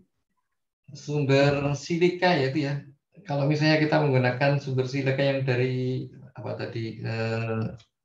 Teos, Timos. Dari Teos, atau mungkin kita ambil dari yang tadi bahan lokal, dari beras ya, ampas padi ya. Padi itu seperti apa itu kan kira-kira? Maksudnya perbedaan sintesanya Pak? Iya, atau nanti hasilnya itu nanti kan bisa membuat dalam bentuk bisa hulu kan, bisa dalam bentuk poros. Nah, ini kalau kita menggunakan sumber yang berbeda itu apakah nanti juga akan kesulitan atau dalam apa mudah dalam membuatnya? Oh ya, baik, terima kasih pertanyaannya Pak. Sejauh pengalaman saya di bidang penelitian silika, memang lebih mudah membuat atau mensintesa silika dengan struktur hulu dan poros itu menggunakan senyawa tetraalkoksilen atau alkoksida. Yang memang biasa digunakan, kita bisa menggunakan alkoksida yang senyawa alkoksilennya alkilnya panjang seperti TPOS atau TBOS, itu bisa tetrapropil ortosilikat atau tetrabutil ortosilikat, itu kita juga bisa Pak buat. Tapi yang umum digunakan karena kontrol morfologi terutama terkait dengan reaksi, laju reaksinya di hidrolisis dan kondensasinya, memang sejauh ini penelitian yang lebih visible dan lebih fleksibel itu menggunakan Teos dan Timos. Cuman memang kekurangannya adalah bahan kimia ini memang mahal. Yang pertama, kemudian yang kedua kalau untuk bahan kimia kan kurang ramah lingkungan Pak ya. Jadi alternatifnya kalau ingin membuat silika, produk silika yang berbahan dasar lokal atau berbahan dasar alat, kita bisa menggunakan sekam padi, limbah sekam padi, atau menggunakan tadi yang disebutkan oleh Prof. Nyoman tadi, kita bisa menggunakan TKKS. Jadi kita bisa ekstraksi silika dari limbah sekam padi atau TKKS. Nah, untuk strukturisasinya memang sulit gitu. Saya sejauh ini belum menemukan penelitian yang berhasil, ini dalam tanda kutip berhasil, strukturisasi hulu dan porosnya itu bagus. Jadi kayak spherical yang terdispersi bagus seperti Teos dan Timos itu saya sampai saat ini belum menemukan. Tapi memang ada Pak. Dan ada kemungkinan bisa kita buat hulu ataupun poras ya. Poras di sini bisa mesoporas dari bahan lokal limbah sekam padi. Cuman memang sulit untuk kita strukturisasi menjadi bentuk yang bagus seperti yang spherical hulu dan spherical atau poros. Jauh ini yang penelitian yang saya lakukan dan mungkin penelitian yang lain itu kalau menggunakan rice husk atau limbah sekam padi ini memang bentuknya agregat partikelnya. Tapi bisa menghasilkan produk mesoporas. Poras atau mesoporas itu bisa, cuman memang aggregate. Kecenderungannya tidak teratur, bentuk morfologinya dia tidak teratur atau tidak seragam. Seperti itu, Pak. Baik, ini bulan tetangga ya kita ITK dengan Purmuli tetangga ini penelitiannya, ini desain-desain kimia juga banyak yang penelitian terkait dengan silika, ini bisa juga kolaborasi nih. Oh iya Pak, saya welcome Pak, saya welcome untuk bisa bekerja sama Pak. Ya, dan satu informasi lagi yang terakhir ini di ITK kami berhasil membuat nanokristalin silika yang kristalinitasnya sangat tinggi dan juga impurity-nya sudah kami cek menggunakan SRF dan EDX dari Skam Padi. Jadi memang target saya buat nanosilika tapi kristalin, bukan yang amorfous. Jadi target saya bikin kristalin dan nanosilika yang nantinya saya kolaborasikan dengan ITS untuk dibuat elektroda pada bahan fleksibel solar cell.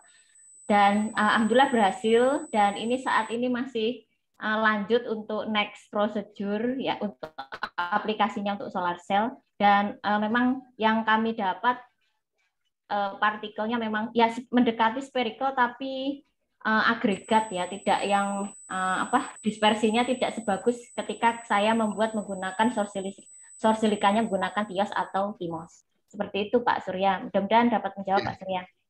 Terima kasih Bu. Ya, menarik sekali ya tadi ya. Dan memang potensi limbah ini bisa termanfaatkan dengan lebih bagus. Baik, mungkin ada lagi yang ingin ditanyakan. Pak, mohon izin bertanya dengan Mbak Lucy. Oh, silakan. Oh iya Bu Isti. Boleh ya Bapak saya bertanya. Oh iya, monggo Bu. Jadi ini tadi kan disebutkan bahwa alhamdulillah berhasil mensintesis Nanokristalin silika. Nanokristalin dari silika. Nah, itu kan dengan TIOS nggih? Menggunakan rice husk Bu, limbah Skam Padi. Jadi ekstraksi dulu silikanya dari rice husk. Dari Skam Padi, kita abukan. Jadi kalau limbah Skam Padi kan masih berupa kulit ya. Terus kita pengabuan karbonisasi. Jadi kita sampai dapat abu silika, rice husk as. Jadi kita dapat abu Skam Padi. Setelah itu kita ekstraksi dengan menggunakan proses seperti biasa Bu, untuk proses hidrolisis dan kondensasi kan kita butuh asidifikasi dan alkalinisasi ya. Jadi penambahan larutan basa dan asam untuk ekstraksi silikanya dari Skam Padi. Terus digunakan temperaturnya kemarin yang berhasil optimasi kondisinya di temperatur 900 derajat Celcius. Ya. Lalu kan kalau misalnya seperti itu nanti konsentrasi silika yang dipakai biasanya kan memang tergantung juga dari konsentrasi substrat yang dipakai enggak? Kalau misalnya untuk sintesis, kalau misalnya pakai yang sintesis dari alam, silika dari alam bagaimana penghitungan konsentrasinya? Oh, untuk bahan baku ya Bu ya, untuk bahan baku ya. Sejauh ini investigasi kita tidak ke konsentrasi atau initial konsentrasi dari raw materialnya ya Bu ya. Kita targetnya gimana bisa berhasil buat kristalin silika ukurannya nano dari limbah Skam Padi gitu. Jadi belum sampai ke investigasi efek dari initial konsentrasinya. Tapi sejauh yang saya pahami dari artikel-artikel memang tidak banyak yang concern ke konsentrasi awal dari bahan baku. Kebanyakan concernnya ke efek alkalinisasinya atau ke asidifikasinya, sama furnace-nya di temperatur kalsinasinya. Kebanyakan lebih banyak investigasinya ke sana dibandingkan dengan konsentrasi awal dari bahan baku. Karena kalau bahan bakunya kan kita dari limbah Skam Padi, terus kita abukan ya Bu ya, abukan ya. Nah itu sulit gitu kalau kita mau mengidentifikasi sampai ke konsentrasi awalnya. Ya betul. Nah itu makanya saya jadi penasaran kalau misalnya itu nanti hasilnya silika dari rice husk-nya bentuknya apa, Mbak Lucy? Mungkin bisa padatan, saya padatan Bu, solid. Jadi powder silika putih mungkin saya izin share ya Bu ya. Kalau TIOS kan solution ya. Padatan Bu, padatan juga. Jadi powder silika. Jadi dari prekursor, karena kita kan mengkonversi dari bentuk liquid jadi prekursor starting materialnya kan dari kalau TIOS TIMOS kan memang liquid ya Bu. Liquid ya betul. Jadi bukan powder. Jadi raw materialnya memang liquid, terus kita proses hidrolisis dan kondensasi. Kemudian diikuti dengan thermal proses ya, dengan sintering suhu tinggi. Kalau TIOS TIMOS suhunya cukup 550 derajat Celcius, di tempat saya berhasil gitu. Kalau yang rice husk Skam Padi, limbah Skam Padi itu sampai sampai saya dapat kristalin, nanokristalin itu suhunya 900 derajat Celcius, Bu. Jadi di atas 500 derajat Celcius. Seperti itu. Dan ini hasil EDX spektranya kami dapat memang dari hasil elemen komposisinya sampai 99%. Iya, seperti itu. Kalau tadi ditanya apakah mengidentifikasi konsentrasi awal dari sekam padi, tidak, karena concern kami tidak ke sana gitu, target kami tidak ke sana. Seperti itu. Jadi pas pertama kali menggunakan itu berarti hitungannya gram kan, Jeh? Iya, benar. Karena saya juga ini Bu, kemarin pertimbangannya karena kami di engineering ya, jadi concernnya lebih ke yield-nya, ke yield ya, produknya ini sama ke kemurniannya tinggi atau enggak, yield-nya banyak atau enggak gitu. Dan ternyata memang yield-nya tinggi. Jadi kemarin sampai konversinya bisa berapa kemarin itu 87%. Terus kemurniannya tadi kalau sesuai dengan SRF memang sampai 99% gitu. EDX spektra, seperti itu. Luar biasa. Terima kasih Mbak Lucy. Ya, sama-sama Bu. Ini bisa kolaborasi lagi nih Bu Isti nih. Ini kalau misalnya diteruskan sampai besok Bapak diskusinya. Baik. Ada satu pertanyaan lagi mungkin dari audien. Kalau ingin bertanya secara langsung.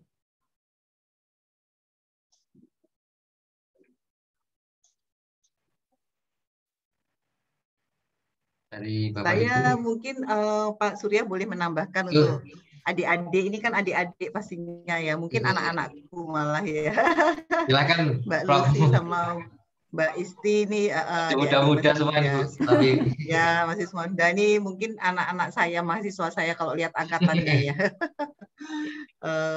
Karena saya sudah hampir 35 tahun mungkin ya sebagai dosen di UNER. Jadi pasti ini anak-anak kami semua. Jadi terkait tadi pengembangan nanopartikel yang dilakukan, yang disampaikan oleh Bu Isti untuk katalis yang dikembangkan supaya bisa terpisahkan, itu pengembangannya juga kami lakukan untuk biokatalis. Jadi kalau enzim, kalau katalis kan katalis kimia, jadi ada katalis yang untuk sistem hidup atau metabolisme itu disebutnya biokatalis. Ini kami juga mengembangkan dengan proses imobilisasi namanya ya. Jadi kita biokatalis itu dijebak dalam satu matriks gitu. Yang termasuk silika juga bisa dikembangkan sebagai immobilizer gitu ya.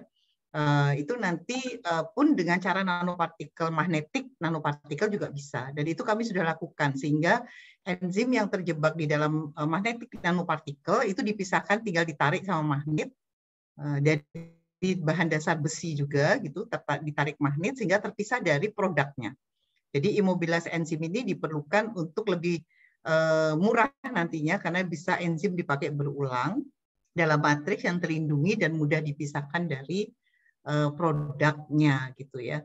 Nah ini tentu juga bisa dikembangkan juga di tempatnya Bu Isti mungkin, atau Bu Lucy mengembangkan silika yang digunakan tadi kan untuk kromatografi matriks ya, kromatografi. Tapi ini bisa dikembangkan untuk matriks immobilizer lah mungkin ya, untuk imobilisasi dari katalis maupun biokatalis. Karena kalau menggunakan besi itu juga problem di lingkungan Bu Isti. Jadi kalau tadi Bu Isti misalnya menggunakan besi gitu ya, selama ini punya daya magnet yang bagus, tapi itu juga problem nanti setelah selesai dipakai dalam daur ulang tertentu kan juga tetap harus dibuang istilahnya ya. Nah ini kami sedang mencari alternatif nanopartikel magnetik yang berbasis non besi gitu. Nah ini juga menjadi tantangan juga bagi peluang dan tantangan bagi Ibu Lucy gitu ya, yang mengembangkan advanced material berbasis silika atau yang lain, dan Bu Isti yang juga akan menggunakan katalis non bio gitu di dalam berbagai pengolahan di sumber-sumber energi yang ada di masyarakat atau di kehidupan kita. Mungkin itu tambahan diskusi kita bersama ini Pak Surya. Terima kasih sekali, ini ajang yang sangat bagus. Saya apresiasi sekali ini terhadap Unmul ya, sangat aktif sekali Unmul, dan adik-adik mahasiswa juga luar biasa sangat intens gitu untuk komunikasi dengan kami. Saya rasa ini apresiasi ke depan Unmul, pastinya kami berharap juga akan semakin maju, khususnya juga untuk lebih mengembangkan local wisdom dan local resources yang ada di daerah Kalimantan gitu. Apalagi mau jadi ibu kota baru kan.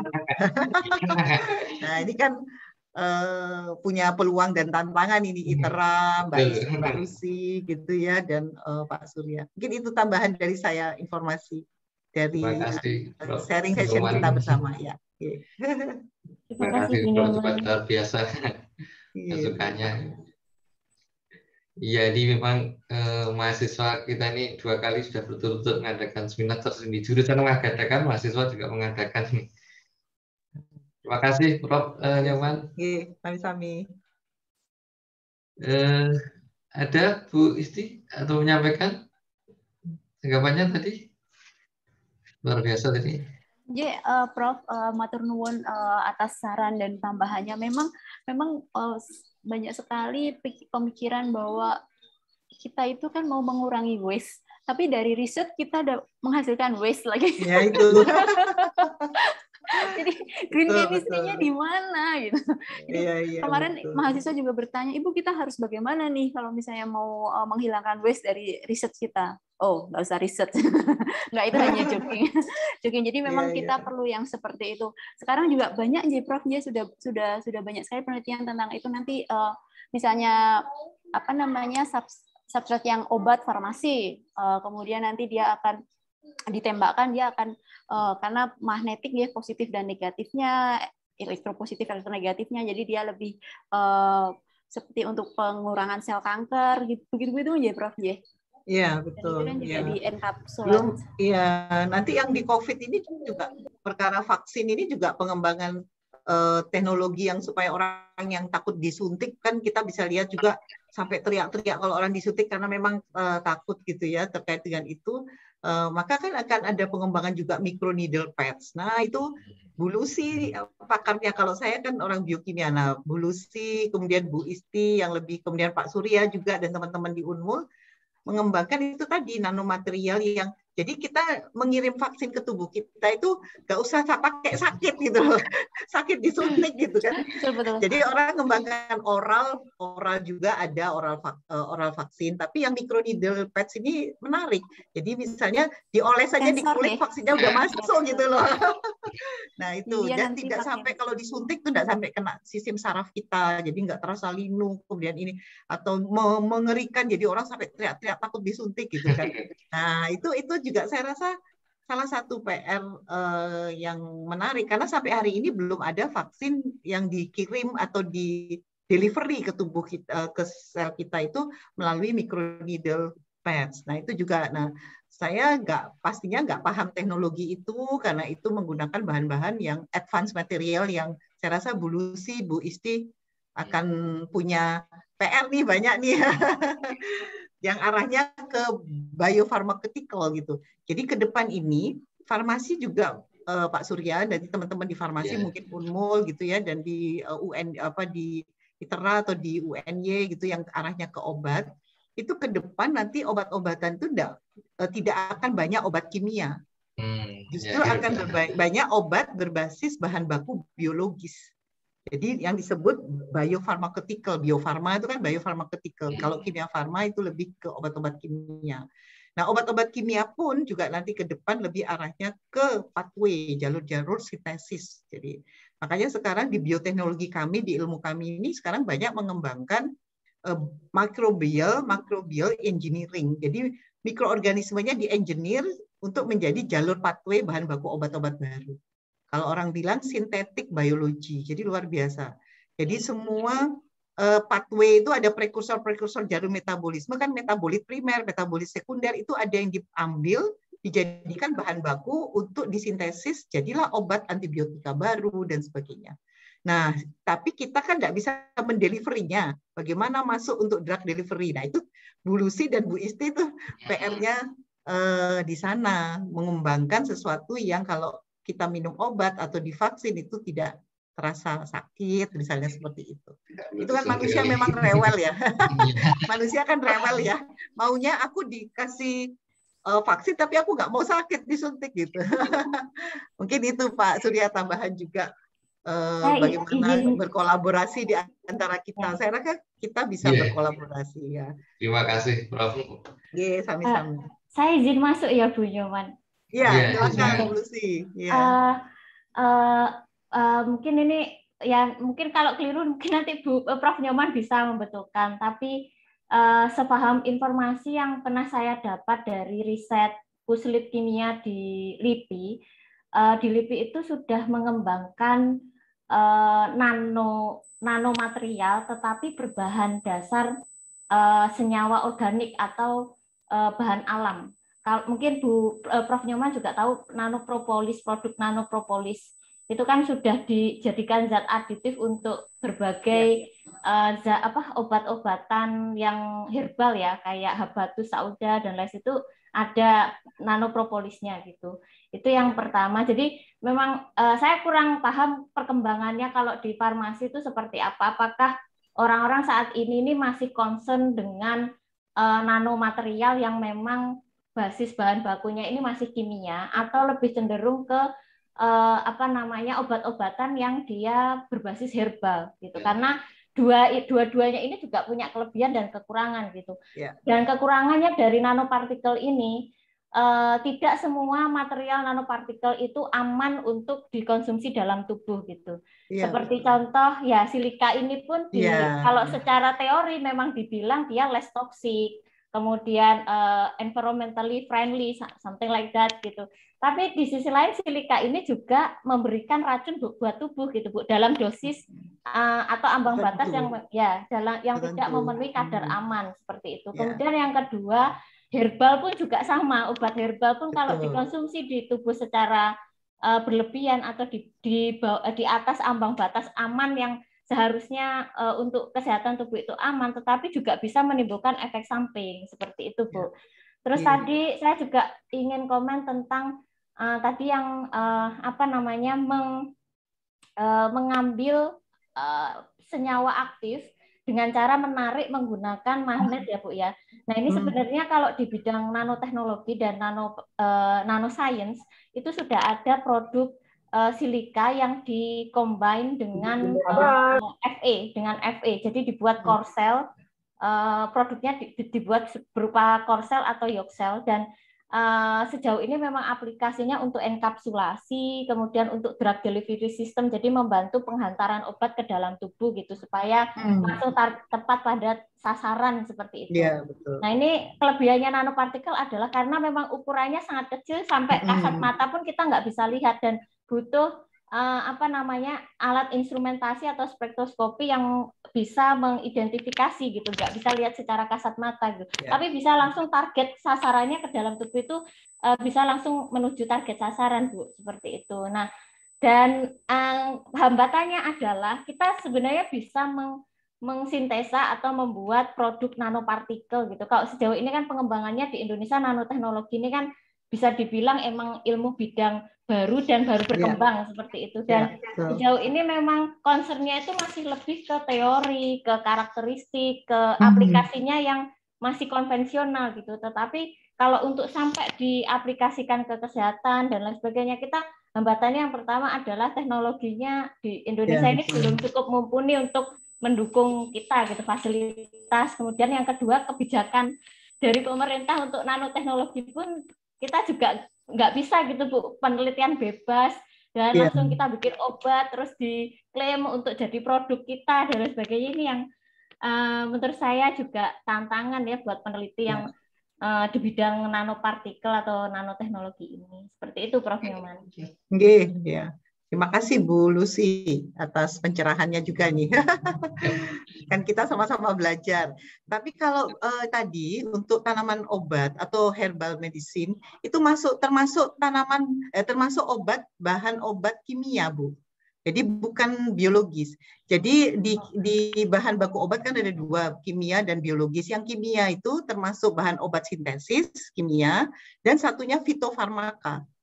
Jadi herbal itu masuk fitofarmaka, jadi natural product chemistry yang bahan-bahan alam, kimia, bahan aktif itu fitofarmaka. Nah, yang bio berbasis biologis atau biofarmakeutikal itu contohnya antibodi monoklonal, kemudian vaksin. Jadi itu. Jadi memang dia dihasilkan dari proses-proses kayak hormonal, insulin misalnya. Nah, itu yang disebut dengan biofarmakeutikal yang ke depan dengan belajar dari pandemi COVID-19 itu tampaknya biofarmakeutikal juga perlu dikembangkan. Jadi antibodi monoklonal, kemudian vaksin, termasuk enzim tertentu, kemudian termasuk di dalamnya adalah hormonal seperti insulin dan sebagainya. Jadi itu dua hal yang berbeda. Nah, ini nano ini menjadi tantangan. Saya rasa itu. Terima kasih Bu Lucy. Saya juga banyak belajar dari Mbak Lucy dan Mbak Isti. Sama-sama. Terima kasih Prof. Nyoman, sama-sama. Bu Lucy dan Bu Yunita. Luar biasa nih, ramai sekali ya. Memang ini hal yang menarik dan memang ini tantangan ke depan bagi peneliti ya. Iya.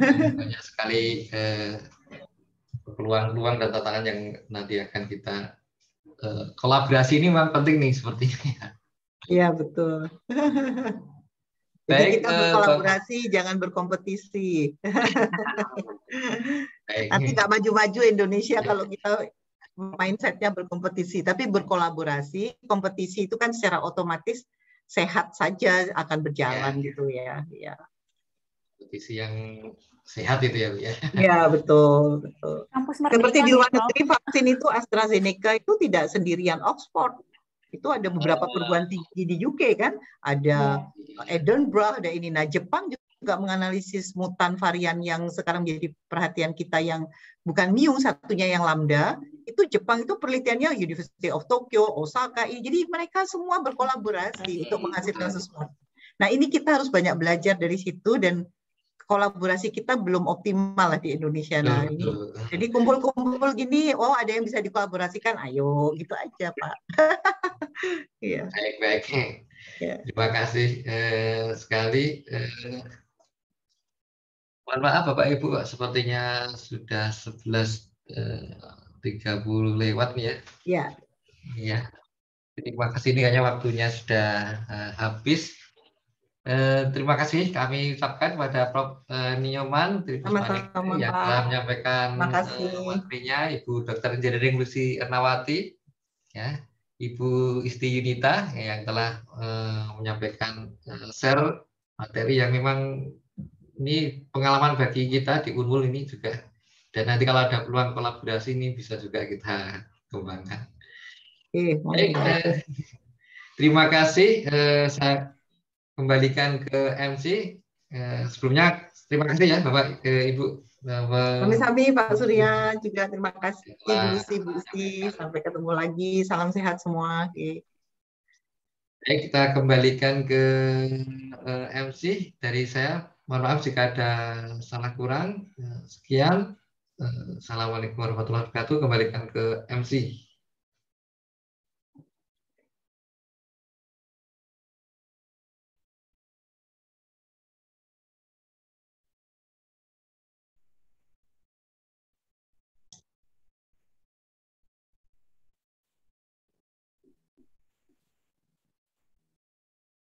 Silakan MC.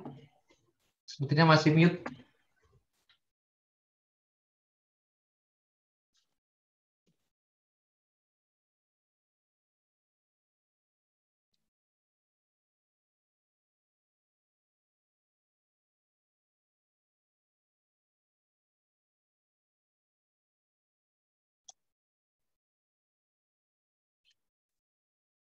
MC-nya masih mute ya.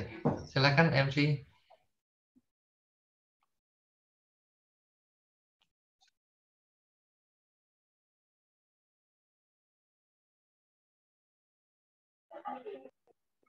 Kepada moderator, dipersilakan untuk menyerahkan sertifikat kepada pemateri.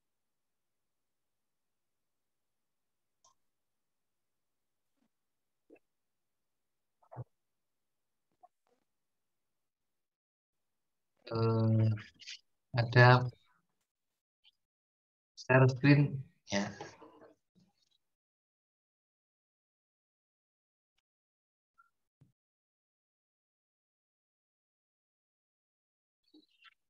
Baik, terima kasih. Pertama, sertifikat ini kami sampaikan kepada Profesor Dr. Nyoman di Puspaningsih, MSc, sebagai keynote speaker yang telah menyampaikan dalam Seminar Nasional Kimia dan Terapan 2021 dengan tema pengembangan sumber energi alternatif kimia terapan untuk menunjang teknologi di masa depan. Kami serahkan sertifikat ini kepada Ibu. Terima kasih Pak Surya, kami terima, saya terima. Matur nuwun, terima kasih. Baik,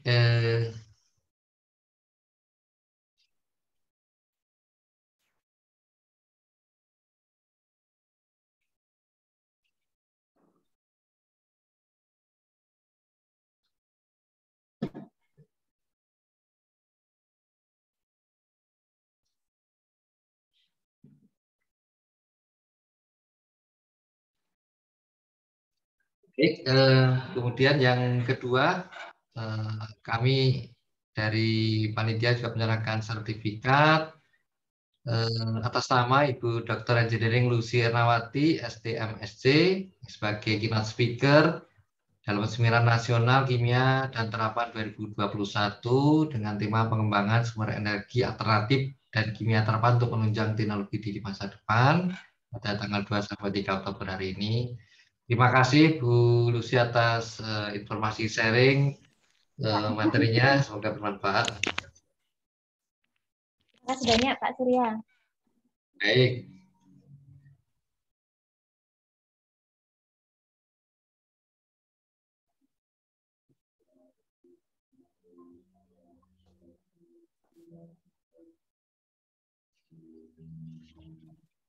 Kemudian yang ketiga, kami juga ucapkan terima kasih dan kami menyampaikan sertifikat kepada Ibu Isti Yunita, SSI MSc PhD, sebagai keynote speaker dalam Seminar Nasional Kimia dan Terapan 2021 dengan tema pengembangan sumber energi alternatif dan kimia terapan untuk menunjang teknologi di masa depan pada tanggal 2 sampai 3 Oktober 2021.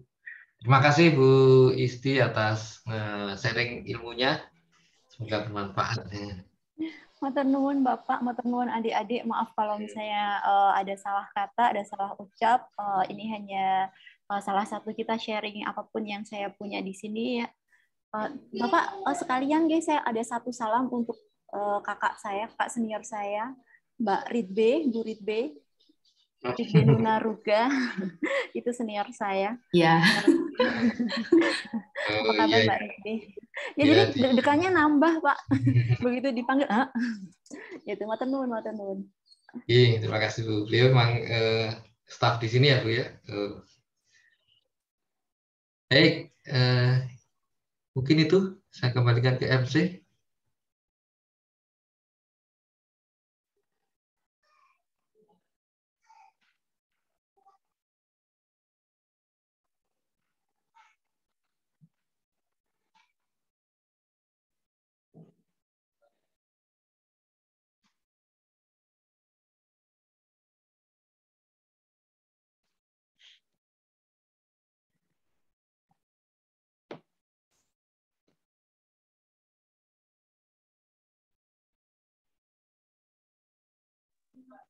Acara selanjutnya adalah ISOMA. Diharapkan peserta dapat kembali ke dalam ruangan Zoom meeting sebelum pukul 13.45 waktu Indonesia Tengah untuk melanjutkan seminar paralel. Peserta akan dibagi melalui breakout room oleh panitia. Terima kasih.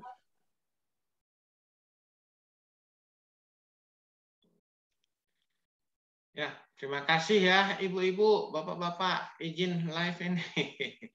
Ya, terima kasih Pak Rudi, Pak Surya, Bu terima kasih Isti, banyak semua, Bu. Mbak Lucy ya. Saya juga pamit. Terima kasih Bu. Assalamualaikum warahmatullahi wabarakatuh ya. Waalaikumsalam warahmatullahi wabarakatuh. Ayo ya izin semua ya. Terima kasih semua.